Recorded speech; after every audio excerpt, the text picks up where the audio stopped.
आपने सुना होगा कि बिजनेस करो अमीर बनो, लेकिन क्या आपको पता है कि 90% नए बिजनेस पहले साल में बंद हो जाते हैं। जी हाँ, ये सच है। बिजनेस में बड़े फायदे हैं, लेकिन उसके नुकसान भी उतने ही बड़े हैं। तो आज हम बात करेंगे बिजनेस के छिपे हुए रिस्क के बारे में, जो आपको शुरू में कोई नहीं बताता। रेडी हो तो चलिए शुरू करते हैं वीडियो को। देखो, फाइनेंशियल फ्रीडम का सपना सब देखते हैं और अक्सर लोग सोचते हैं कि बिजनेस ही उनका शॉर्टकट है, लेकिन सच्चाई ये है कि बिजनेस एक दो-धारी तलवार है जो जीत भी सकती है और हार भी सकती है। आज हम एक कहानी के जरिए समझेंगे कि बिजनेस के नुकसान क्या है और क्या ये हर किसी के लिए सही है या नहीं। तो ये कहानी है विक्रम की। विक्रम एक मिडिल क्लास लड़का था जिसकी नौकरी से महीने की छोटी सी सैलरी आती थी, लेकिन उसका सपना था बड़ा आदमी बनना। एक दिन उसके दोस्त ने बोला, यार जॉब से कब तक पैसा बनेगा, इससे कुछ नहीं होने वाला। तू एक काम कर, तू ना एक बिजनेस शुरू कर। विक्रम ने सुना तो विक्रम के दिमाग में ये बात घर कर गई। उसने सोचा, हाँ दुकान खोल लेता हूँ, उसमें कपड़े का बिजनेस शुरू करूंगा। अब विक्रम ने अपनी सारी सेविंग्स जो 3 लाख रुपए थी वो सब निकाल ली और उसने बैंक से 5 लाख का लोन भी लिया। फिर उसने एक अच्छी सी दुकान खोली, कपड़े स्टॉक किए और शुरुआत में थोड़ी बहुत सेल भी हुई, लेकिन 6 महीने बाद विक्रम को दिक्कत शुरू हो गई। विक्रम को फाइनेंशियल लॉस हुआ क्योंकि ऑनलाइन शॉपिंग के जमाने में लोग दुकान पे कम आते हैं।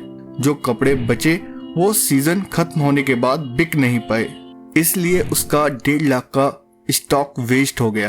क्योंकि विक्रम को दुकान पे 12-14 घंटे बैठना पड़ता था, उसकी नौकरी छूट गई और अब धीरे धीरे घर का खर्चा भी चलाना मुश्किल हो गया क्योंकि उसकी दुकान पर ज्यादा सेल नहीं हो रही थी। इस सब के बाद विक्रम पर लोन का बोझ भी बढ़ता जा रहा था।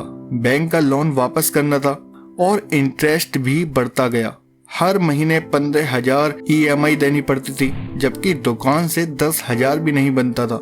इन सारी वजह से विक्रम को मेंटल स्ट्रेस होने लगा। विक्रम दिन रात टेंशन में रहने लगा। दोस्त बोलते, तूने गलत डिसीजन लिया। घर वाले भी ताने देने लगे। 1 साल बाद विक्रम ने डिसाइड किया कि वो दुकान बंद कर देगा और उसने फिर दुकान बंद कर दी। विक्रम को बिजनेस करने के चक्कर में बहुत बड़ा नुकसान हो गया क्योंकि उसकी 3 लाख की सेविंग गई, लोन का 4 लाख बैलेंस भी बाकी था और विक्रम का सपना भी टूट गया। विक्रम सोचने लगा, काश महीने पहले बिजनेस के नुकसान समझे होते तो आज मुझे ये दिन नहीं देखना पड़ता। हाँ जी दोस्तों, तो विक्रम की कहानी से हमें 4 बड़े नुकसान समझ आते हैं। फर्स्ट नुकसान है हाई रिस्क। बिजनेस में पैसा डूबने का बड़ा खतरा है। अगर आइडिया फेल हुआ तो सेविंग्स जा सकती है और लोन बढ़ सकता है। सेकंड नुकसान जो है वो है टाइम कमिटमेंट। बिजनेस को वक्त चाहिए। कभी कभी बिजनेस में ज्यादा टाइम देने की वजह से आपकी पर्सनल लाइफ खत्म हो सकती है।